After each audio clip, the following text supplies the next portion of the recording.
for coming, those that are here. Thank you. I did put the sign-in sheet on the back table by the food, if you wouldn't mind just placing an X just somewhere by your name to just show me that you guys were here. Couple of announcements before getting started.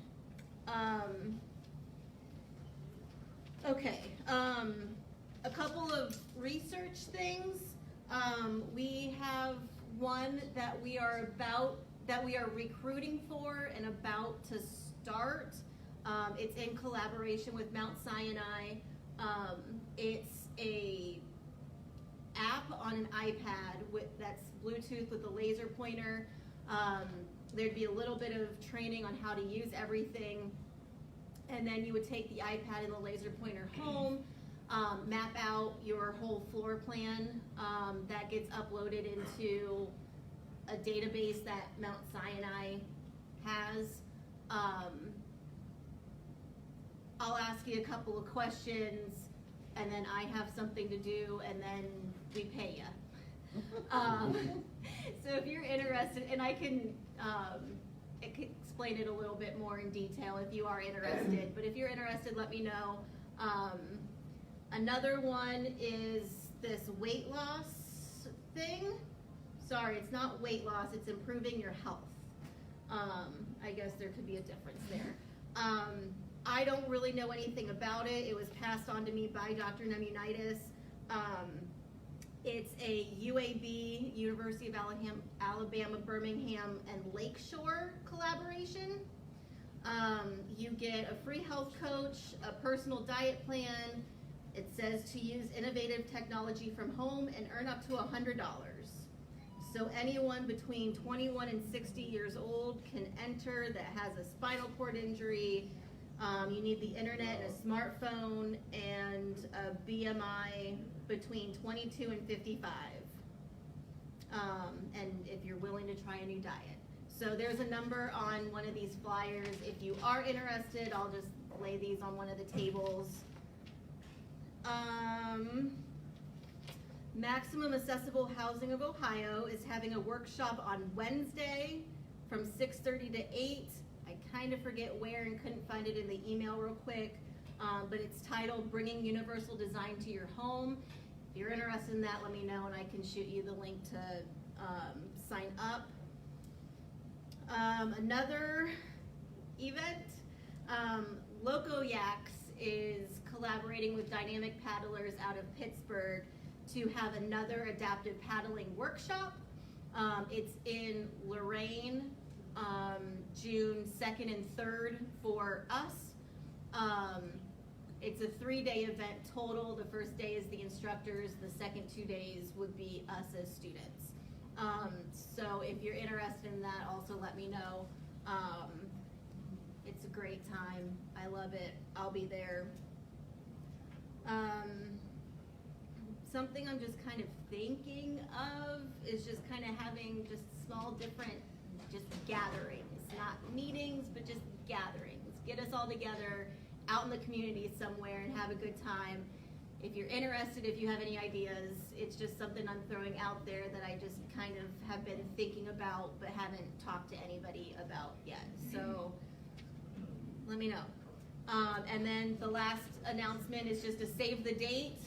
Metro Health's annual Spinal Cord Injury Forum is towards the end of September on the 27th. So that's an all-day thing. Look for a postcard in the mail or let me know if you don't get one here in the next couple of months. But September 27th is the Spinal Cord Injury Forum. Before I get to our speakers, just want to thank Don and Millers for coming, sponsoring the meeting. Do you have anything that you want to say real quick or? I'll wait. Okay. Cool. So we have Gina and Trevor here from the Turn, and I'm just going to let you guys go and you can tell us all about it. All right. Thank you, Megan. We really appreciate the opportunity to be here today. Again, my name is Trevor Hazen. I am the PGA Director of Golf for the Turn and North Homestead Golf Club. And with us as well today is Gina Babinik, who is our fitness coordinator with The Turn. What is The Turn? The Turn is a nonprofit located here in Northeast Ohio, and we are dedicated at The Turn to improving the health and wellness of people with physical disabilities through our innovative programs which combine functional fitness and adaptive recreation. And so we were very fortunate last year to have a story on Channel 5. They came out, they took video, interviewed members of The Turn. They were out there on and off for over a year, and put together this really nice story that was on the news. I do want to share a quick story that happened to me this morning at our Turn programming. We have a new member of The Turn who is a double amputee and was a huge golfer, hasn't played golf in about going on 7 years now. And he was out today. We got to play golf on the golf course today, and for him it was the first time being on the golf course in 7 years. And he was very excited. We were talking afterwards, and he says to me how, because we were talking about, you know, the leaps that the program has made and where it's going in the future, and he proceeds to tell me how, which I didn't know, that he found out about The Turn because of this news story. And I said, well, that's great. I can't wait to introduce you to the reporter who came out and did the story. We've developed a bit of a friendship. And then ironically, I find out even more that I told them how this story came out, it was on the 11 o'clock news on Sunday night, and they were going to run it that one time. And what happened was they showed this story, and they got so many calls and emails at the station that he called me the next day and said the news director is going to play this story again on the 5 and 6 o'clock news on Monday. And ironically, Frank, the gentleman I'm talking about, saw it on that Monday. So had this video not been so well received, and had they not done it, we may have never met Frank and been able to have that opportunity to work with him. So I thought that was kind of special. That's something I found out earlier today. So Gina's going to go ahead and play this. It's about a 4 or 5 minute video, and we want to show you this because I think it helps really give a feel for the community that we call The Turn. I expect to try to live as normal a life as possible, to be engaged in life every day, to make it worth living. The people taking part in one life-changing program here in Northeast Ohio are not rolling over in bed. They're instead choosing to roll on with their lives. And as News 5's Jonathan Walsh shows us, they are rediscovering themselves in the process. All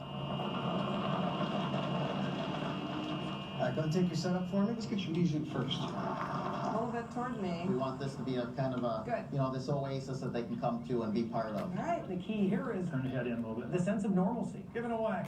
All right, we're live. At the North Olmsted Golf Club, Let's go. Let's do it. Oh, yeah. between the tees, They've had something happen to them. All right, Don.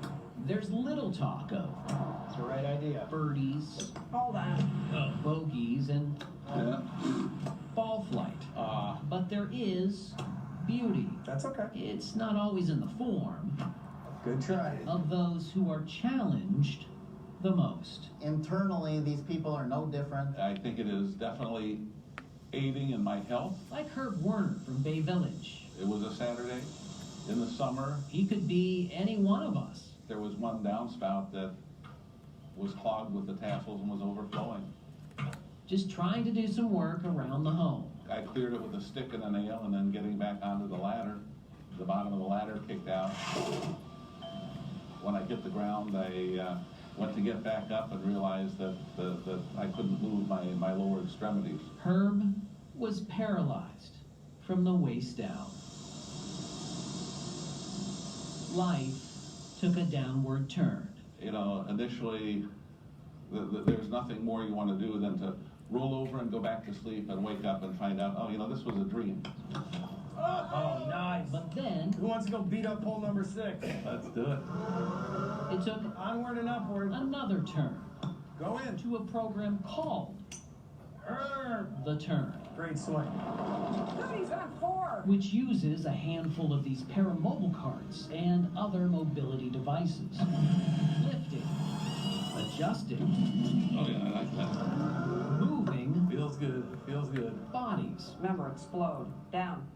There you go. Slow up. Down. And not just on the course, Turn back. There you go, and follow through. The physical therapy is all year round. It happens in the basement, Another 10. where Colin Smith finds strength. Colin was like any one of our Marines today. I was the turret gunner, the first car. In Iraq. In an instant, though, a sniper shot Colin, nearly ending his life. I was turning around, and then, bam, I don't remember anything. Life took a turn for him, too. What goes through your mind when you hear your son has been shot? He was not just shot. I mean, he was actually, part of his brain is no longer there. But his whole heart is there, Yes! Look at this!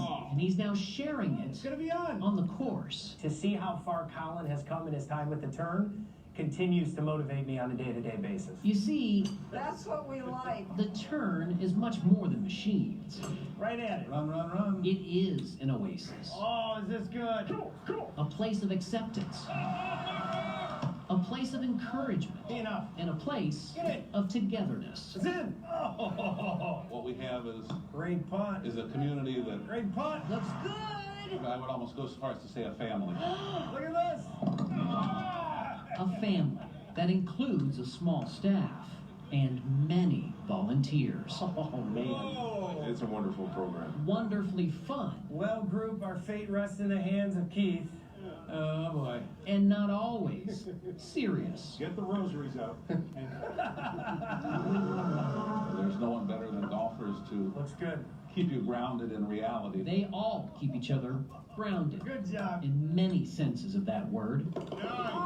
Proof that the turn Told you we'd find it. It's in there. isn't just moving bodies, Do they treat you any different than anybody else? No. but moving the spirit There it is. Absolutely. just as well. Great punt, Herb. How's that make you feel? Like one of the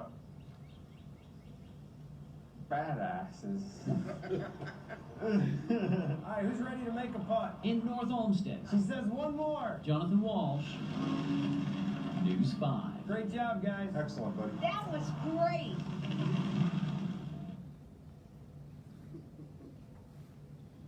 Again, really appreciate the opportunity to share that video. I think it really kind of helps give a feel, as Herb alluded to in the video, really a family type feel at the turn. What I wanted to go over, Gina and I are going to kind of go back and forth here for a few minutes, but one of the things that we've realized that really helps separate our program from other programs in the country are our facilities. We have really some different facilities than any other programs doing this. And one of the highlights of our facilities is our golf course. We have our own 9-hole golf course, and it is called an accessible golf course. So that means you saw those paramobile carts.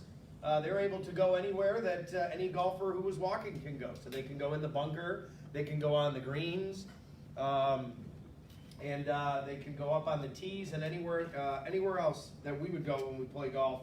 And you know, to be able to have that as an asset for our program is really second to none.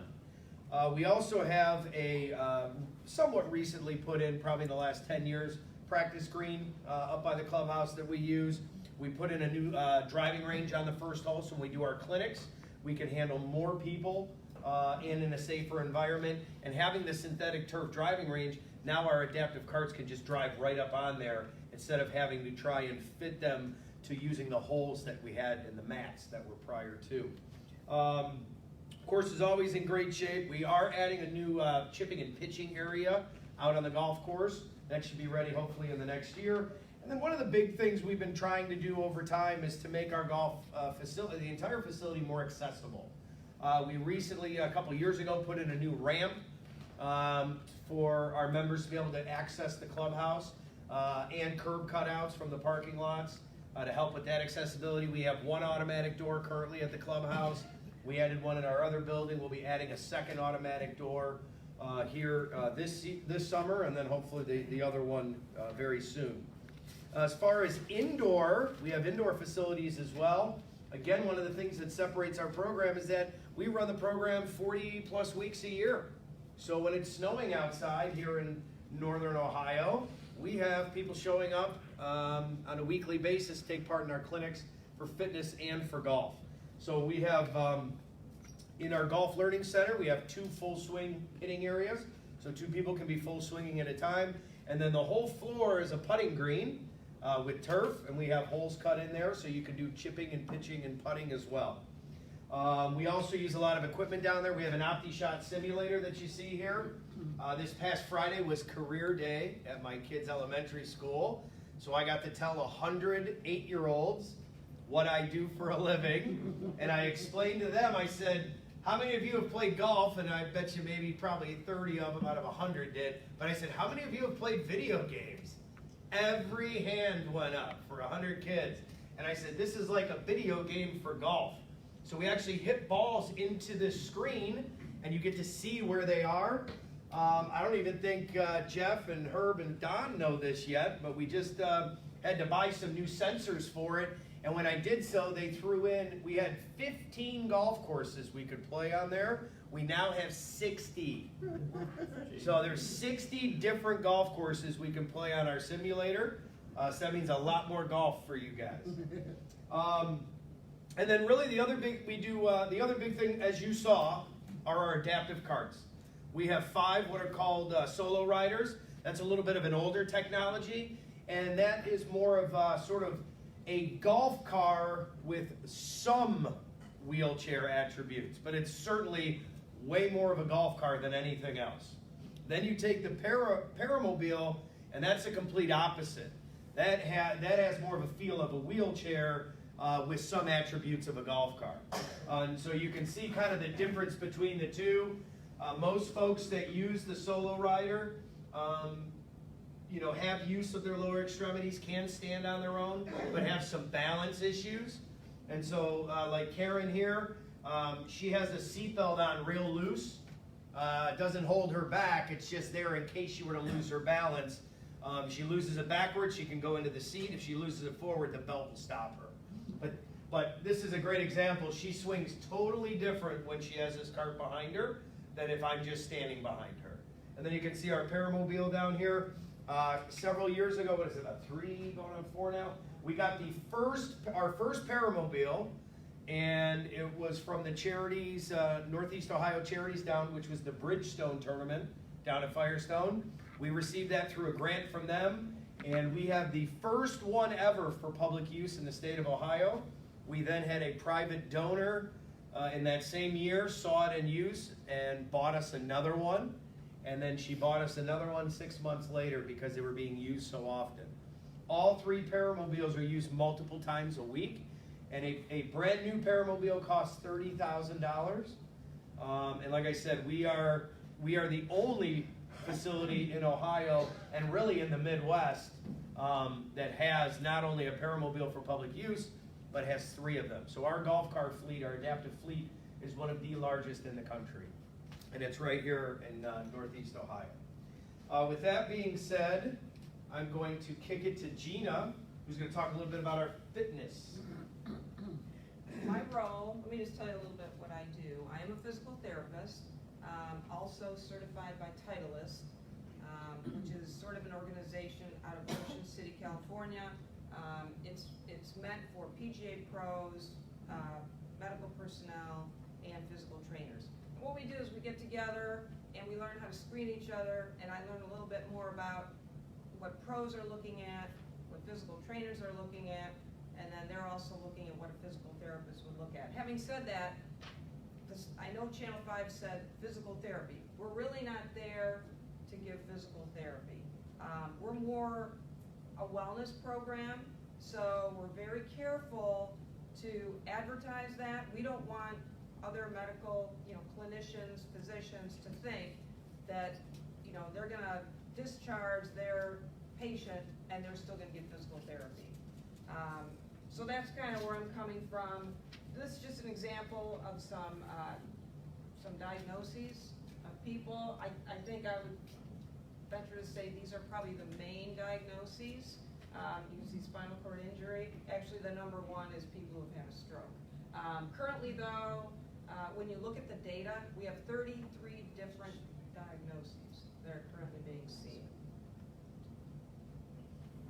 When you first come in, we'll talk about what happens, how you get involved.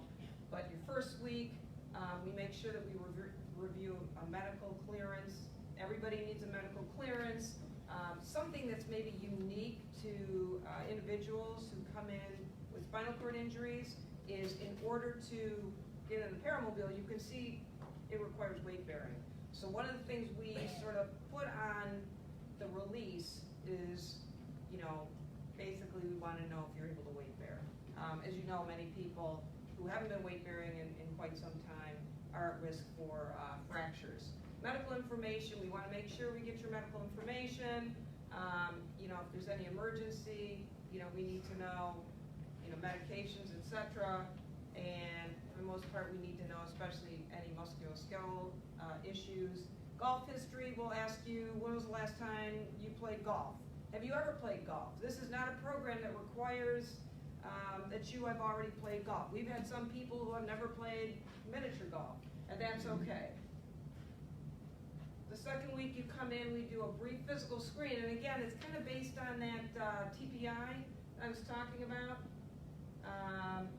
Very modified, you know, we're looking at posture basically for people who are in a wheelchair. I'm looking at sitting posture. That's why it's so important when you're going to get, you know, measured for your chair that you have proper support. I worked here actually, so I'm coming home. I get well over there, and I was a clinical specialist on the spinal cord floor, and we had I think you still have a wheelchair clinic.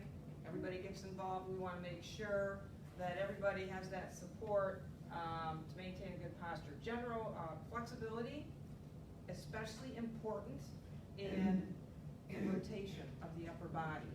General motor, I'm not doing a full manual muscle test that you might see a physical therapist do. I just want to know, you know, where you have weakness, what your level of injury is, if you have tone, spasticity. Disassociation, that's just a fancy name to say, you know, the rotation coordination. Mobility, even in uneven surfaces. You know, the golf course, many people are used to very accessible areas. Obviously on a golf course, you're going up and down inclines, you're going on different surfaces. So we want to get an idea, not only in your wheelchair, but eventually if you're a candidate for the paramobile, we're working on that type of mobility. Cart management, again, if you need a single rider, this guy trains you, and you got to get the okay. So initially, it does take some training. Teeing up the ball. If you can't tee up the ball, we have equipment he'll talk about to help with that, and we have lots of volunteers to help you with that. Again, same thing, retrieving the ball. So I just wanted to talk real quickly about some golf-specific exercises that we might work on specifically for someone with a spinal cord injury. Posture. You can see his back is rounded. I think his level of injury is a C6, but many times as we age, you know, we tend to be sitting more, looking at computers, and you'll see, you know, older individuals slowly get what we call a kyphosis, that rounded back. With paralysis weakness, you know, you're fighting gravity as well. So the idea is then to strengthen those upper back muscles as much as possible to improve your rotation. Balance, there's some people who have balance and there's some people who are imbalanced. And again, this chest harness, I just want to point out the chest harness, the tighter that chest harness is on, the less rotation you have. So the object is to work on balance, to loosen that chest harness, and give you more freedom in rotation. Shut and up again, for those tan legs. flexibility, joint range of motion. Again, you can see Jim is in a paramobile, but he can do some range of motion actually when he's in the paramobile to loosen up during warm-up. All right, stability. Again, I was telling you about working with stability. Just a real quick. There we go. This is another way to strengthen the low back or upper back. Just an idea of some of the things we do. This is One of his favorites, isn't it? Absolutely. Coordination, I think you know Barb, hand-eye coordination. She's also working on stability. That's a medicine ball. I know it's blurred because she's firing it so quickly. That explosion, we want to work on that explosion. Here's another example of coordination. Herb can even catch a fly ball going right at him. Okay, mobility, again, so I told you some of our individuals have had strokes, all kinds of issues. We look at transfers, usually use a transfer board if that's required.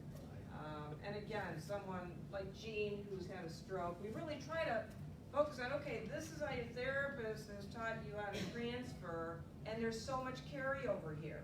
I mean, think about how many times he transfers in and out of that cart.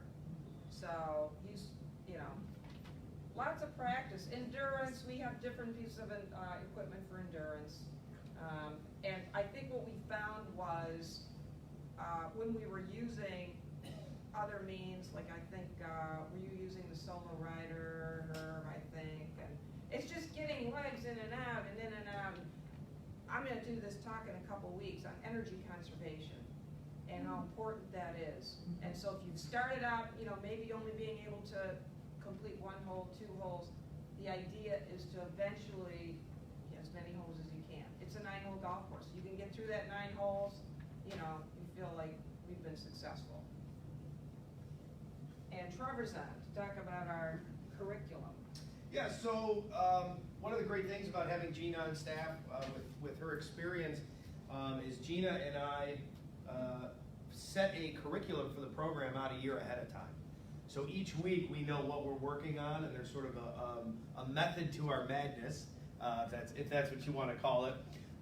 So, you know, we will make sure that we know that the members know that what we're doing on the fitness side and how it relates to what we're doing on the golf side, and vice versa. So we have bulletin boards down there, and it sort of shows what each focus is. And then that way, when we're working out and doing fitness, we understand how it's going to benefit us as a golfer. But then when we're doing golfing, we're going to also learn how it's going to, what we're doing, we can then benefit by doing the fitness. So they really go together. We're very proud of that. A good example would be maybe we're working on, she's working on lower body stability and core, and we're talking about trying to feel how we're going to get our weight shift from our core down, okay? And feeling it in that paramobile cart, all right? And how we're going to be able to use that to our advantage to maybe increase our swing speed a little bit. I also wanted to talk a little bit about the types of programming that we have. We have 2 types of programming. We have what's called individual, and we have what's called group. Okay, so if you come and you sign up as a member and you come out each week and take part in our clinics and our programs, you're an individual member. If you are a group that exists outside of the turn, for example, we work with 3 groups from the VA. We work with the spinal cord injury, we work with the polytrauma, and we work with the blind rehab program. So those groups exist outside of the turn. So when they come in as a group, we provide them with our facilities and our expertise for free, and then they then go back to doing what they do as a group, and then they come back again. So it's the individual versus the group are the 2 types of programs. We usually are somewhere between 100 and 150 in our individual program, and we're usually somewhere between 2 and 250 when you add our group members in as well. Oh, quickly I wanted to show you, I know we're running short on time, so I'll hurry here. I just wanted to show you a couple pieces of our adaptive equipment. This here is a bent putter. First off, you'll notice it has a very big grip on it. So this grip will help you. It not only helps you a little bit mechanically when you putt for not using your wrist too much, but this helps folks who have arthritis and they can't squeeze real hard. So if the grip was too small, they don't have a good sense of touch because they can't get a good grip on it. But you'll also notice it's got a very severe bend to this putter. And this is for somebody to putt from a seated position. You can see that this angle, if had it not been bent on this angle, the putter would be sitting way off the ground on a weird angle, and it would make it even harder to make the putt go in the direction that we want it to. And then over here, this is my pride and joy right here. I have been using this device for 15 years now. So I started when I was 3. And what you'll see here is, I'm a golf pro, I better have a golf ball on me, right? So this device here allows us, for example, somebody from a paramobile cart can get the ball in and out of the hole. They can also take a tee, put a tee in here, and then you can stick it in the ground, and then you can pull this out, and then you're going to scoop up your golf ball, and you're going to put it on top, and then you're going to go ahead and you're going to grab your club, and you're going to hit your shot, and then you hit it so far that your tee goes flying. This will be tough on this carpet, but we'll see if we can make it work. Yeah, usually it sits up just a little bit, but then there's another hole here to scoop up your tee, and then you can dump it right in there. Then there's also a little slot in here to put a coin or a ball marker, so you can put that down and then pick that up as well. So this does help get it in and out of the hole. We also have these great things I found called toss tees. If you remember jacks when you were a kid, right? You bounce the ball and pick up the jacks. Sort of similar to that. They're made out of rubber, and you throw the tee on the ground, and there's always one end pointing straight up, the way it's designed. So you literally toss your tee on the ground. They have 3 different heights. The tee's standing perfectly. Grab your scooper, put your ball on, hit it, and then you use this scooper to pick that toss tee right up. I normally have them, but I let somebody borrow them, so I do not have them with me today. But just a couple examples. There's plenty more, but just some examples of assistive devices that we can use to make not only the golf experience better, but also help reinforce the idea of independence. Because this really does allow somebody to play golf without anybody's help. And then, are you talking volunteers, Gina, real quick, or you want me to? Okay. Obviously, as I mentioned in the video, we have dozens and dozens of volunteers. We do multiple training sessions throughout the year. We do CPR, the transfer training, as well as all the other areas that we need to train in. And then, you know, what I want to stress to everybody is that although we do a lot of things in a group setting, what's most important to us is that we do individualize everything. So we can have, you know, multiple people in the same group, and we'll give our group talk, but then when they go to each station, we really try and take the general topic of the day and individualize it for that person. Because nobody swings a golf club the same way. Nobody has the same fitness program. Nobody uses a paramobile the same way. It's very, very individual, and we respect that a lot. Last thing I wanted to get to that's very important, we used to be called Return to Golf. That was our name. Okay, I've been through 3 name changes with this program.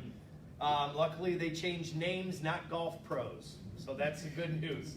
But we started as Back to Golf. We then changed it to Return to Golf. And then about, let's see, July is going to be 2 years now already where we have been the Turn. And the reason we changed our name is because we realized that with the hundreds of people we work with every year, a huge percentage of them have never golfed before. So golf experience is not a prerequisite to get into the program. In fact, I kind of like when you haven't golfed. Makes my job a lot easier and makes it easier for you to become a golfer because you don't have any bad habits. So what we've learned is that we're not just returning people to golf, we're sort of helping give them an opportunity to become part of a community for them to get back into life. And so we've added some of our other programming. We've done bowling parties, we do inclusion activities and fundraisers like Night at the Races that have nothing to do with golf. We're going to the Lake Erie Crushers game here in a week or 2, as you saw Herb with that fly ball. We do yoga, 2 sessions of yoga every week in our program.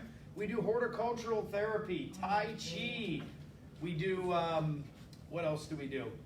Art therapy's been a great one for us. We've been doing art therapy for about 2 years now. And then we also do an educational guest speaker series where we have people come in on different topics that we feel can help benefit our members. One of them that I enjoyed was how to make your home more accessible on a budget. So, and I cannot for the life of me remember where that group came from, and I feel horrible, I gotta write it down. They were awesome. Yeah, and they came in and just gave us simple ideas of things that our members could do in their house to make it more accessible and make it safer for them. So, you know, again, several of your members here are members of the Turn, and I encourage you all to consider picking up that phone and calling the Turn, giving us a shot. You're more than welcome to come out while programming's going on. Just come out and watch. Come out and visit, okay? And there's no obligation, but we really feel if you come out, see what we have to offer, we can set up an appointment for you to come out. What would happen is you'd call, you'd talk to Shelly, who wasn't able to be here today, and she would schedule an appointment for you, and then we would go from there. But that's really the big thing is we encourage everybody. Please help spread the word. You do not have to be a golfer. We're asking you to join a community, not just to come out and play golf. Okay? Anything else? Perfect. Do we have any questions? How many members you have? What's that? How many members you have roughly? So individual members, I think right now we're about 115 or 120. We always fluctuate between 100 and 150. And then if you add our group members, the VA, Youth Challenge, etc., we're usually between 200 and 250 individuals each year that we work with. And I should mention too, we are going on year 4 or 5 now. We have a camp in the summer called Turn Junior, and it is only for kids with disabilities. That has already sold out for this year. We've got some amazing, amazing young people that are going to be joining us this year. One of which just had a big news story on TV. He's an 11-year-old stroke survivor who's just now, after intensive rehab, is just now being cleared to maybe go back and start doing some recreation and some sport. So we're excited to have him come. And ironically, our golf course superintendent, his son was on the same baseball team as this young man in the same community. So Gina and I are really looking forward to getting to know him. Oh, cost. First of all, any and all donations are accepted to the Hazen Foundation. But there is no cost to the program currently. Really? Yes, everything is no charge. We do a lot of fundraising. We have a lot of grants. We have a lot of private donors. We are working on moving forward here in the next year or two of adding some form of fee structure. But what I will tell you is this. You know, we figured out, we've done the research here in the last year or two, for us to provide what we do for our Turn members, okay, it comes out to about $5,000 per member per year for that we take care of at no charge. So we would never ask our members to go anywhere near that number. We are looking for a fee structure for our members that can help contribute, get a little skin in the game. But the one thing I stress is this: nobody has ever been turned away from the Turn for financial reasons, and nobody will ever be turned away from the Turn for financial reasons. So our members will have options. If they are not able to afford whatever that fee structure is, we will have, and we already have, a group of donors waiting to provide a scholarship program on a yearly basis for our members that cannot afford it. So there is no problem if somebody comes to us and says, you know what, I get it, and I know you guys got to help make up some of this. I can't afford it. We're going to say, no problem. We're going to put you in our scholarship program. We're going to make a phone call, and we're going to get somebody to pay for that member for the year, and then they'll pay for him the next year, and the next year, and the next year. So I'm just letting you know that that's the direction we're going. We're not there yet, but we've really just here in the last couple months, it's been about 1.5 years of work where we've set our strategy now for the next 3 to 5 years. And we've got a lot more programming we want to offer. We're about to expand our facilities so that we can handle more people and more programming at the same time. My goal, my vision is that we might have Herb playing golf on the golf course, and then Don might be inside doing yoga, and Jeff might be out in our horticultural area with our raised flower beds we just put in. Green thumb, it's getting greener. And then he might be out there working on horticultural therapy, taking care of the flowers out there. And then they all finish around the same time and decide to come in and maybe have lunch and play cards for a while. You know, so that's kind of what I envision is, you know, to not just be there for an hour once or twice a week, but to be able to come out there and just be social and have a whole menu of offerings that they can take advantage of. Yes, my first question. Oh yeah, given the idea,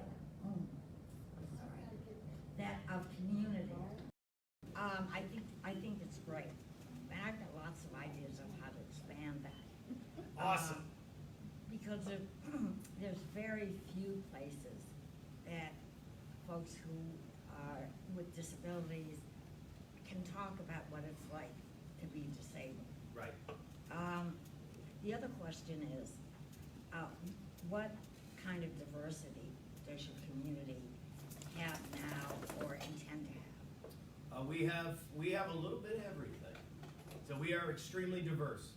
Whether it's the different disabilities represented, the different demographics, whatever, we've got everything. One of the goals we actually had, what was it, about probably 3-4 years ago, was we looked at it and realized when we first started the program, for example, there weren't a whole lot of women in the program.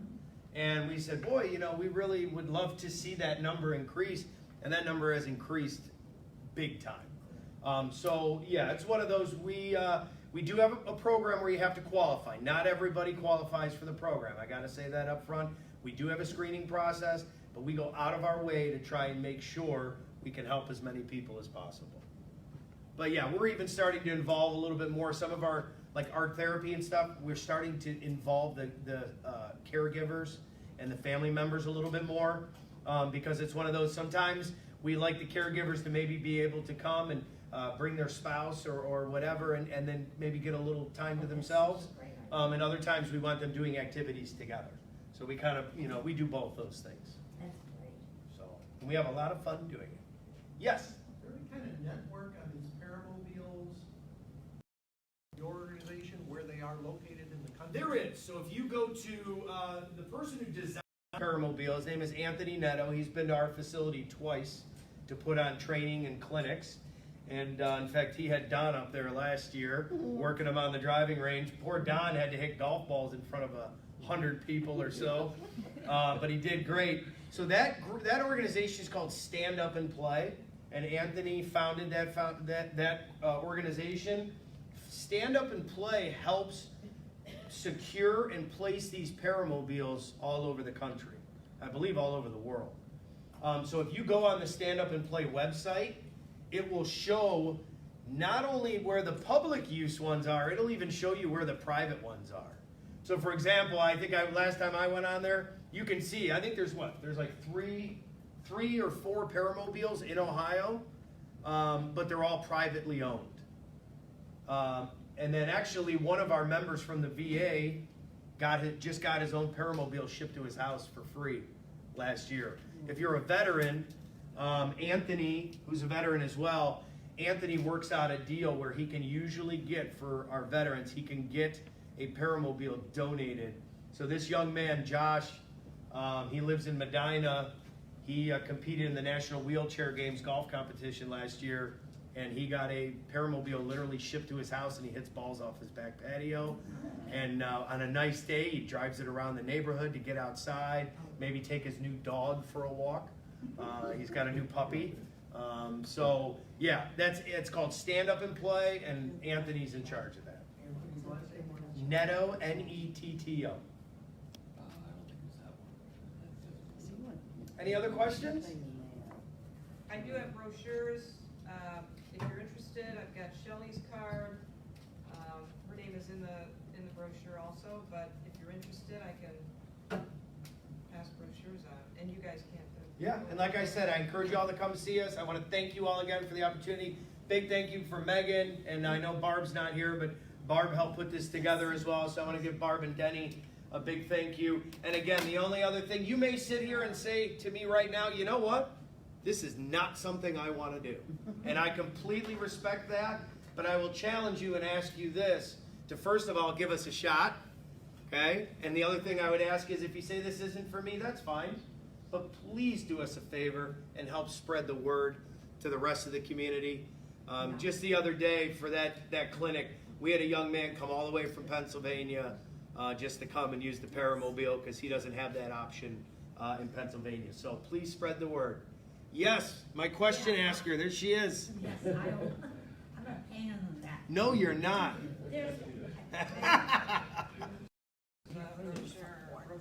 You have the same color hair as my daughter, so that's cool. Yeah, I bet I'm a little older. Can you give me a bunch of flyers and always put some Because there's a conference clinic tomorrow. Nice. Yeah, I know. Sponsored by Services for Independent Living. And I'm gonna go to the conference. Great. And ask a lot of questions. Yeah. I love it. And be opinion. Well, you know Yeah. what? Somebody's gotta be. Awesome. I know. I will get you some flyers, and thank you for doing And that I for will- us. yeah.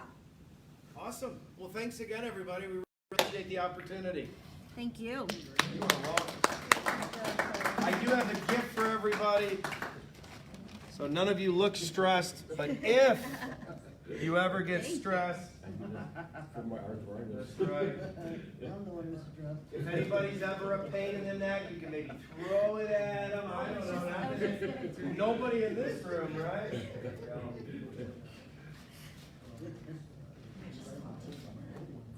is good for the arthritis. Oh, you can. I don't know. My dog gets all those. Yeah, he'll eat it.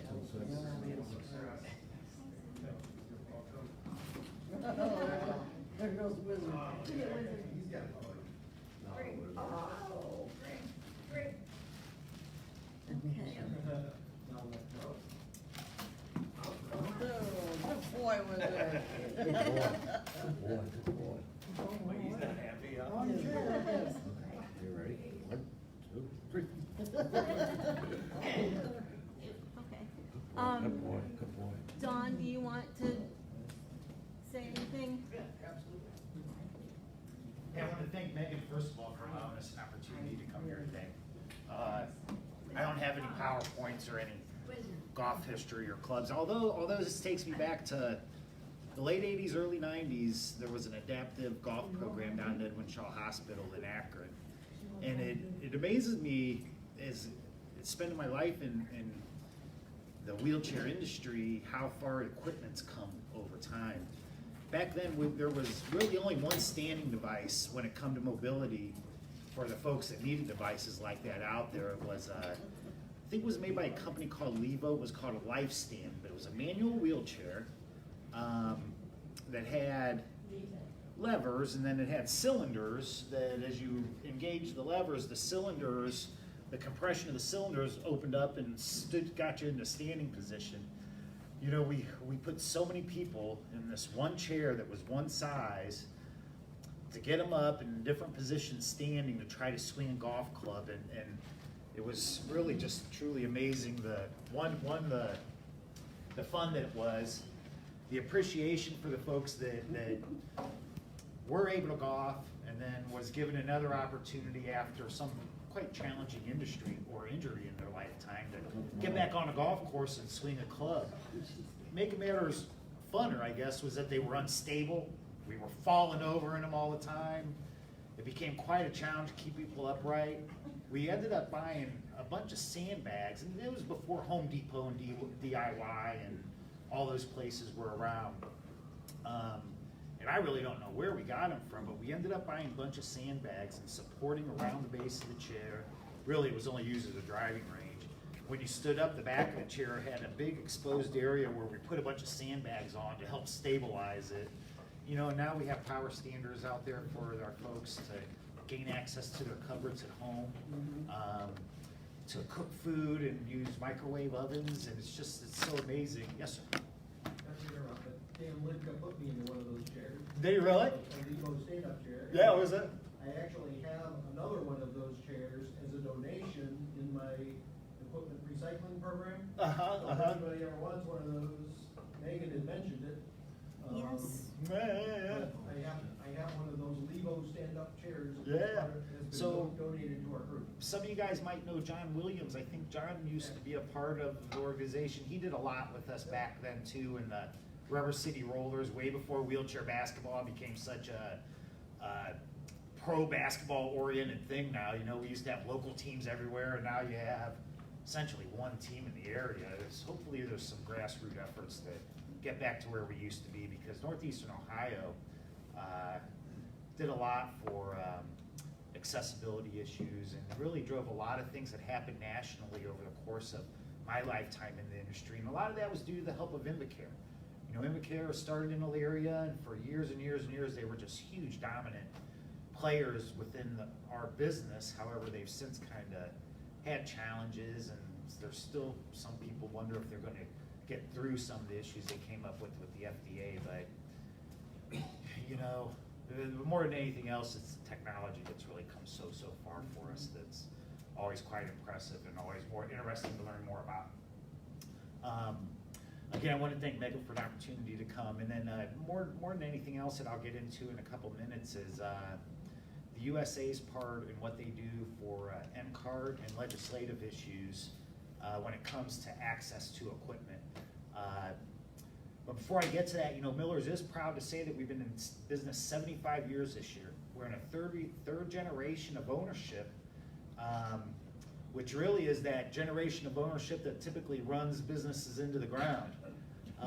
Especially in today's economy, it's rare to see privately owned businesses reach that level and stick around that long, not to mention the challenges that healthcare and reimbursement and access to equipment have created for us that have continued to complicate it.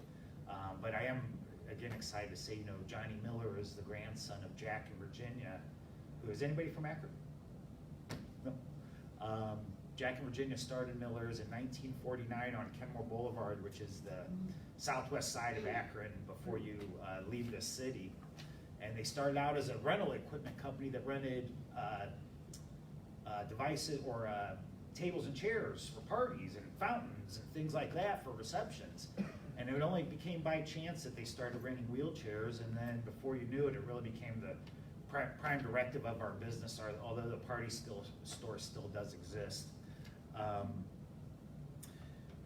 Miller's, a couple unique things about them is that prior to about 35 years ago, the only positioning component you could get on a power wheelchair would be a power recline. And that's what was kind of considered the premier seating function for a wheelchair when it comes to pressure relief. What little did we know then, it was all kind of based on, from the Veterans Administration, kind of push the avenue of all the equipment that we were able to use and the technology that was developed in it. But we've later come to find, of course, that we want to tilt and get pressure off of our bottom to really pressure relief. Miller's actually developed a tilt and space system in 1978 that we distributed nationally, way before any of these things ever even existed, let alone be mainstream in our business. So we really feel quite proud of how we got to where we're at. One of a therapist at a school I work with told me one of our competitors indicated to her that Miller's doesn't do much work or isn't very good with pediatrics. You know, we take great pride in pediatrics, and I primarily work in the pediatric field, although I spent a lot of time here at Metro also. But what they failed to tell them, or what they told them, was that, you know, we do more of our work in the MR, developmental disability type workshops for cerebral palsy and things like that. What they failed to tell them was that, or what that other dealer failed to tell a therapist, was that that's the toughest segment of our business and the toughest part of our business. It's the highest maintenance and the least profitable. That dealer chooses not to go to work in that segment of our business, and it's something that we've kind of rooted ourselves in and continuing to just kind of expand out and beyond. I myself actually started there in '84, and it was in kind of playing into some of what I'm going to talk about here in a minute. It was the golden commode era of durable medical equipment. So at that point in time, Medicare would rent a bedside commode indefinitely for $25 a month. That bedside commode would cost a dealer back then maybe $20, maybe $40 or $50. I really don't know. I wasn't privy to that information then. The important thing was that they rented it indefinitely for $25 a month. So once you accrued 2 months rental, you paid for the device. Anything you do beyond that is maintenance free. Once that person's needs once they got better and no longer needed it, and in some cases, you know, we lost a lot of those patients. Those commodes came back, and you were able to re-rent them again. So then you're renting a device that has no cost associated with it whatsoever. But I digress on that. What I'm getting at when it comes to that is competitive bidding. So back in 2008, Medicare moved to a competitive bidding model, which affected all durable medical equipment from a cane to a walker, to a wheelchair, to a higher end wheelchair or an ultra lightweight wheelchair, which most of our folks with spinal cord injuries generally receive, to power chairs. We were fortunate enough to get power chairs out of that segment of competitive bidding, and competitive bidding has since expired last year. However, it's in a temporary state of whatever they want to call it as they revamp the system to make it more, hopefully more beneficial and to increase access to products to folks. And doing some research and looking up USANEO on their website and that, I see a lot of talk about awareness. But the big thing that comes along with that is access. And when you first mention access, you think of a ramp getting into a door, or universal design, as someone mentioned earlier. A great example of universal design are level handles on a doorway, or a pedestal sink in a bathroom that allows for wheelchair access underneath it. But I'm talking about access to products. So the end result of competitive bidding in the first round is what we found was that A, folks can't get the devices that they want or they feel that are necessary. Medicare's reduced the rates of which they paid for them. They based that on initial bid processes, and then what they determined was the usual and customary amount based on the county, the geographic, the state, and the part of the country you were in. For example, here in Ohio, Medicare is allowable for a manual wheelchair and ultra lightweight wheelchair is about $2,000, which seems like a decent amount. It does in itself, but typical dealer costs aren't much less than that when you look at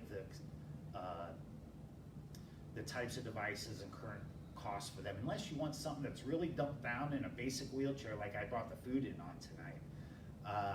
Medicare considers that chair appropriate for 80% of the people out there who are in wheelchairs. Aetna, for example, adopts Medicare's benefits or adopts Medicare's allowables and their qualifying criteria and kind of invent their own beyond that. The important thing about that is that many of our private insurance allowables for ultra lightweight wheelchairs are $1,200 or less, which exceeds, or which our costs exceed that. The only way you're going to buy a chair, I think this might be a QRI, and then I seen somebody in a titanium chair, and then there was another Thai Light that I seen over here that I think is an aluminum version of it. The only way you're going to get those devices within what Medicare is going to pay or private insurance is going to pay is going to be online, because no dealer in the world would ever, or no dealer in Ohio anyways, would ever accept the allowable of some of these private insurances for those devices. They kind of pigeon-toed us into a corner. And this goes down to everything, again, to bedside commodes and all the other devices, and even the higher-end power chairs. The important thing is that NCART is the National Coalition of Association of Rehabilitation and Technology Suppliers. NCART actually goes to Congress. They actually have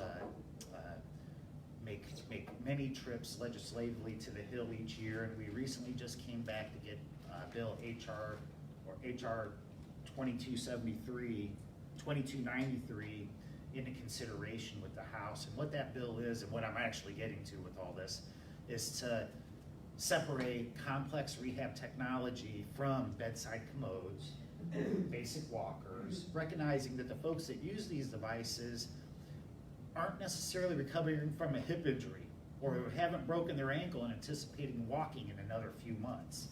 You know, it's a lifelong, generally, disability and challenge that's been presented, and it, as you've probably recognized already, it takes more custom and unique devices than a basic wheelchair that's made to fit 80% of disability segments. A good example of that is that for a long time, and I keep going back to Aetna,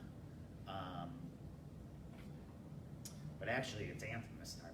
Anthem did not even recognize ultra lightweight wheelchairs. Again, they thought everybody should go into that steel frame grandpa and grandpa wheelchair that's just for our parents' wheelchairs that were just recovering from an injury. When we know that that's simply not justifiable.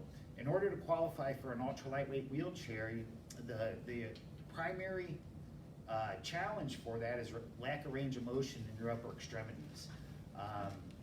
tons of age onset disabilities and challenges contribute to that, like arthritis. But ultra lightweight wheelchairs would never be considered for that, even though arthritic conditions can limit our joints to where we can't even get our arms above our heads. And that's something that you see a little more pronounced in folks with spinal cord injuries, because the gravity and other medical challenges are wearing at tissue and bones for much longer periods of time than the onset of arthritis when we're 60 or 50 or 60 years old. Another example is somebody who's a double amputee as a result of diabetes. You know, often that person's just getting a regular steel wheelchair. However, with that diagnosis and with the general condition of a lot of people who have diabetes, range of motion limitations, or so many other challenges that are across all the demographics of disabilities that we deal with, that people like Dan Lipka and myself think that the ultra lightweight wheelchair should be the basic wheelchair, the entry-level wheelchair in our industry. However, it's a K5, so that means there's 4 Ks in front of that. There's a K1, 2, 3, and 4 class of wheelchair before you even get to the ultra lightweights. Anyways, I don't want to bore you too much about it, but the important thing is that the USA group is a big advocate and supporter. Legislatively, they have their own group and they have their own conference in DC, as reported by the president of Millers. I haven't seen this myself, but he indicates that they do have a legislative team that goes to all of their conferences. Can you attest to that for us? Mm-hmm. I trusted him. But they're the only ones that are going to make a difference. You guys are the only ones that are going to make a difference. So it's important that you contact your congressmen and senators regularly in support of issues when it comes to access to equipment, because it's not going to get any easier, unfortunately. As with any form of capitalism or industry, you know, especially when it comes to government reimbursement and medical reimbursement, fraud tends to happen. You know, for everyone's old enough to have watched the scooter store commercials that inundated our television programming late at night in the middle of the afternoon for 20 years probably. You know, you haven't seen them in 10 years, I'm guessing, and the scooter store's out of business. You know, they were putting people in high-end complex power wheelchairs like Herb has, who really had that age onset disability with diabetes in nursing homes. So they found a loophole in the system and really beat it into the ground and made it very, very difficult for those of us who really are of the opinion that we do things right. But with that, that's my story. I was going to talk a little more about Millers and some of the other issues with the history and how we actually got to where we were from a competitive bid standpoint. But that golden commode era was kind of the start of it in the late 70s, or late 70s, early 80s. Some people say that the first person that realized you could take assignment from Medicare and rent somebody a commode was both a genius and a thief. Because, you know, it really opened up the doors to products for people who weren't given the ability, or who didn't have that avenue to obtain them prior to that. But again, as with anything, you know, it created many loopholes and a lot of chances for people to make money unjustifiably, and not only that, without the appropriate means and too. So it became we're really in a bad position. The only thing that's going to change it is, again, advocacy from folks using equipment. Most of the folks that are on Medicare, recognizing not everybody here may be on it, private insurances, most of the folks that I know that are on Medicare and in wheelchairs typically have a difficult time eating and getting food, you know, let alone advocating legislatively. So it takes the folks who can make a difference to make a difference for a huge, larger segment of the people out there that can't do it for themselves. That's kind of it. I don't know if you have any questions about Millers. One of the ladies earlier, who may have already left, had questions about these HMOs that are now administering Medicare and Medicaid plans, and they asked, well, which one's the best? And I really can't speak to any of that. What I can tell you is that I'm running into a lot of children that have inherited their parents' Medicare benefits, disabled children or children who fell subject to catastrophic injury, as they classify it, whose parents are eligible for Medicare, inherit Medicare as their primary insurance over Medicaid. A poor example of how, or a great example of how bad that affects us is that Medicaid will pay for devices for children in school, a manual wheelchair for them to get from room A to room B, which could be an 1/8 or a 1/16 of a mile sometimes, especially in the size of these newer schools. However, wheelchairs coded for children are non-covered by Medicare. So they can't get a device because Medicare is their primary insurance. Medicare's law in our book. We can't go beyond Medicare straight to Medicaid if Medicare's primary. But it's the sad effect of what's happened. Medicaid's forced this family or this person into Medicare for durable medical equipment coverage as their primary medical equipment coverage. However, Medicaid doesn't have any billing codes for wheelchairs because they're coded differently for kids that are even covered. So it's not going to get any easier. Yes, ma'am. Yeah, how aware are us folks that are, and you can't answer this, but it's a question I always think about. How aware are we about how the larger forces control our lives? Yeah, you know, I've only become aware of these issues because it's been my life. You know, most of the users and consumers of the equipment that I was talking about really come to me with very little understanding of it, other than a great unhappiness about what is covered and what isn't covered.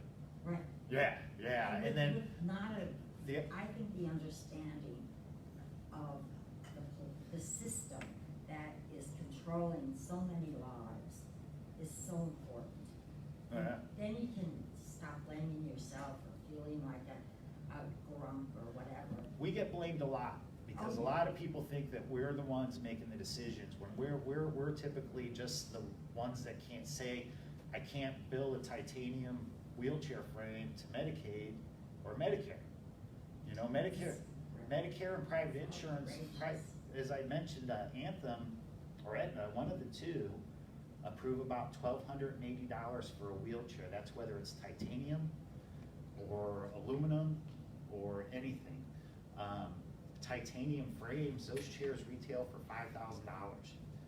And so, I mean, who in the world's ever gonna accept that as a reimbursement level? The other challenge with some of these private insurances is Medicare gives you the ability to pay above and beyond for a device if you want an upgraded version of it. They do not permit that with titanium wheelchair frames, but a lot of our private insurances that we're contracted with will not even permit us to give the consumer the option of an upgraded frame or possibly a power seat elevator on a power chair is another great example of where that becomes problematic for us, you know.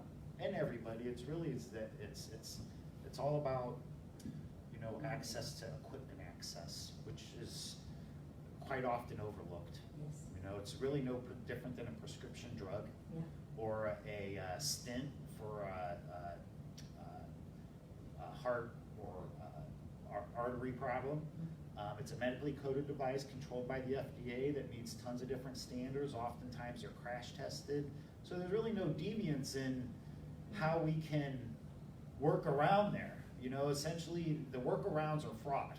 Essentially they're fraud nowadays. And I seen one of the gentlemen did have a titanium frame. I don't know how he got it, you know, or if it was through, there are some ways to get it.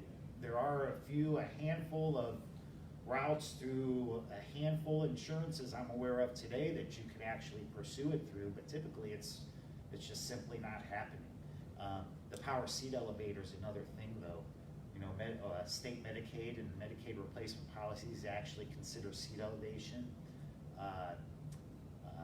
what they call purposeful for mobility related activities of daily living when it comes to food preparation and transferring, because you can raise your seat height and transfer down, and then and you could lower your seat height and then transfer back into the chair. So there are some benefits when it comes to Medicaid, but if you have Medicare primary, forget it, because we would never even be able to go to that secondary resource.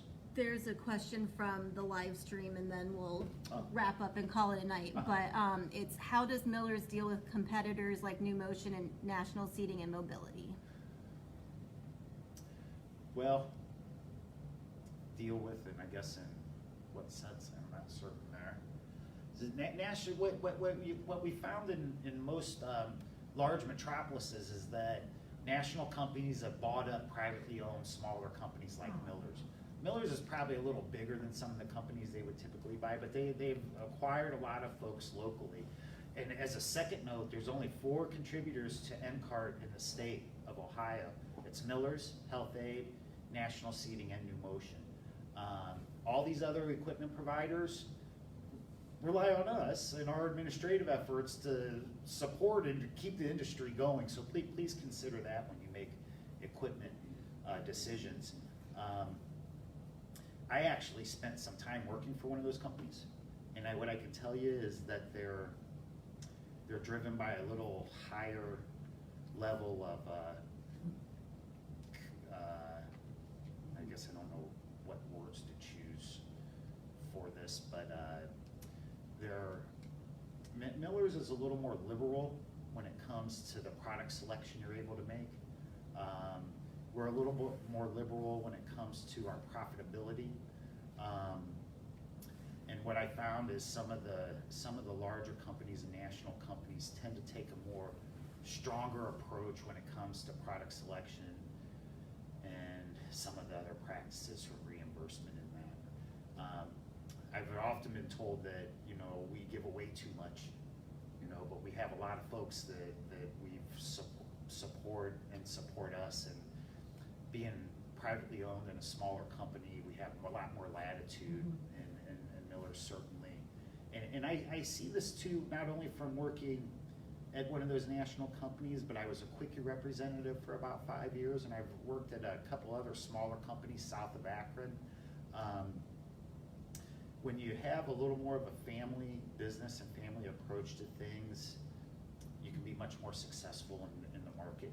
We lost a lot of business to national companies over the years, and I'm willing to bet that more than 2/3 of that have come back to us, given the opportunity, and if it wasn't an issue with regards to insurance or anything like that.